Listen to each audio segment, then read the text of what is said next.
What's her name? Mr Speaker.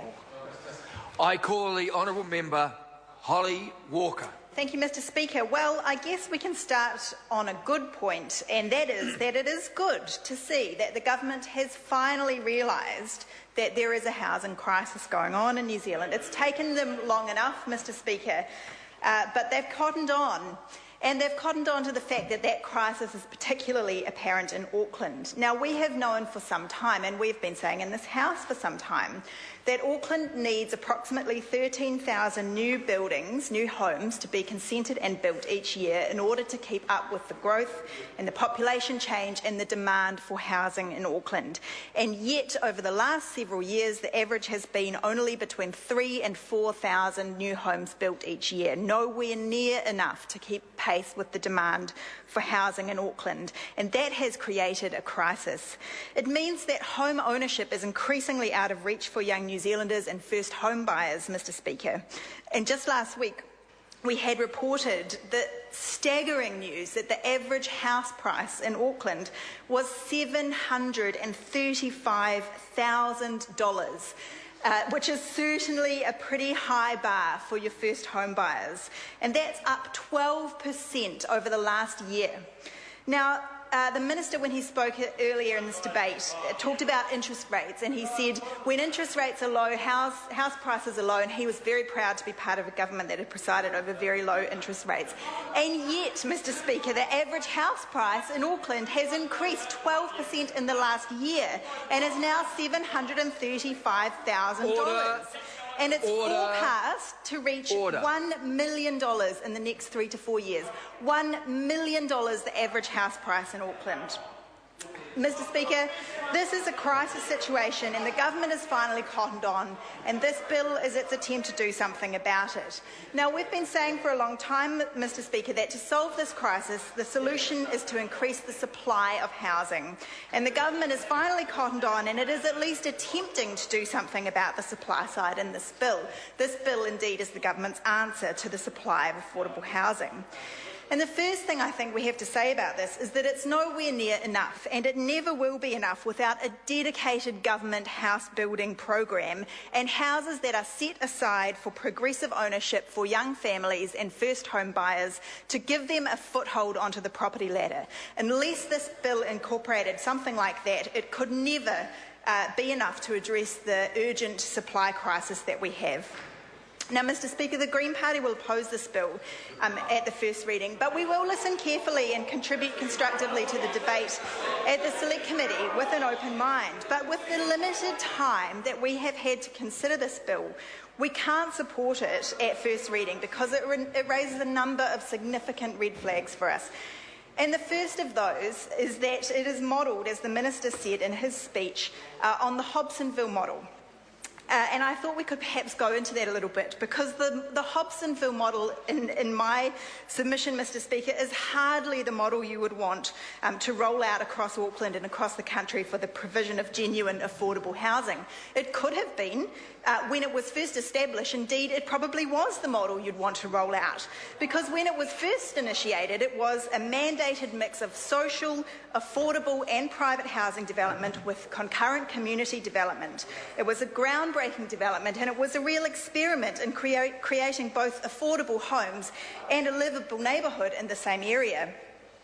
But tragically, Mr Speaker, this government axed the social housing component of the Hobsonville development when it came in, and in fact the local MP in that electorate, one John Key, said when he announced that decision that it would be economic vandalism to have state houses, and presumably their riff-raff tenants, in such a nice area as Hobsonville, Mr Speaker. So he did. He said it would be economic vandalism to have state housing in Hobsonville. Look it up. Not only did they axe the social housing component, but they also axed the Gateway Loan Scheme after only 17 families had used it to buy their first affordable home in Hobsonville. And all that's left, which is a quota provision for so-called affordable housing, puts that affordable housing in the bracket of, there's two brackets. The first starts at $400,000 and the second and larger bracket of affordable housing starts at $485,000. Now, Mr Speaker, I would challenge anyone on the government benches to go and ask a family who's renting and hoping to buy their first house on the average income in Auckland whether $485,000 is affordable for them to buy their first home.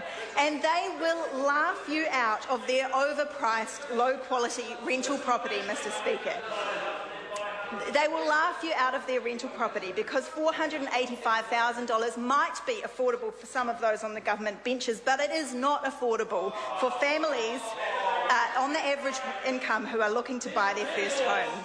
Now, as Phil Twyford pointed out in his contribution earlier, there is absolutely no requirement in this bill that the new social housing, special housing areas that it creates will have to guarantee the provision of affordable housing, even using that Hobsonville Point definition of affordable.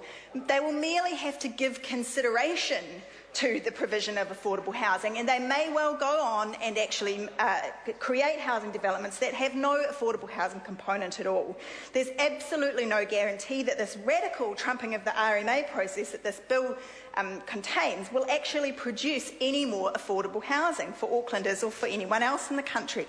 And that's the second big red flag for the Green Party with this bill, Mr. Speaker, is the powers that it grants to the government to overrule and override local council planning processes in these new special housing areas.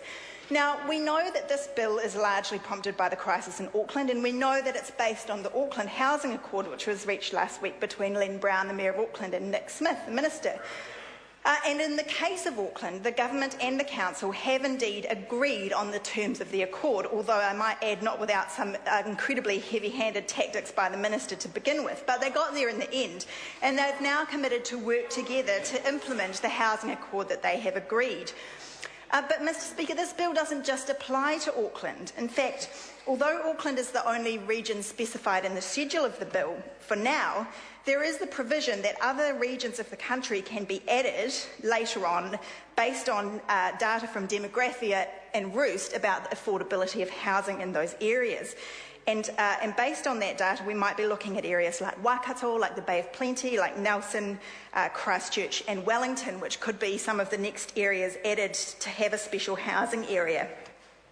But there's no requirement that the government reach an accord with the councils in those areas before it goes ahead and sets up special housing areas. There's no requirement that the government work collaboratively with those councils. There is a requirement that they try to reach an accord with them, but if they can't, the government can just unilaterally say, well, we tried, but we couldn't reach an accord with the council, but we think there needs to be a special housing area in this area, and we're just going to do it anyway. And in that situation, it grants considerable powers to the government to override local planning processes if it can't reach an accord with those councils. So the government can appoint the panel that will make decisions about the developments in those social housing areas. It can essentially control the process and override local democracy. And it's incredibly draconian amounts of power that the government can take in that situation if they try and fail to reach a housing accord in one of these other regions.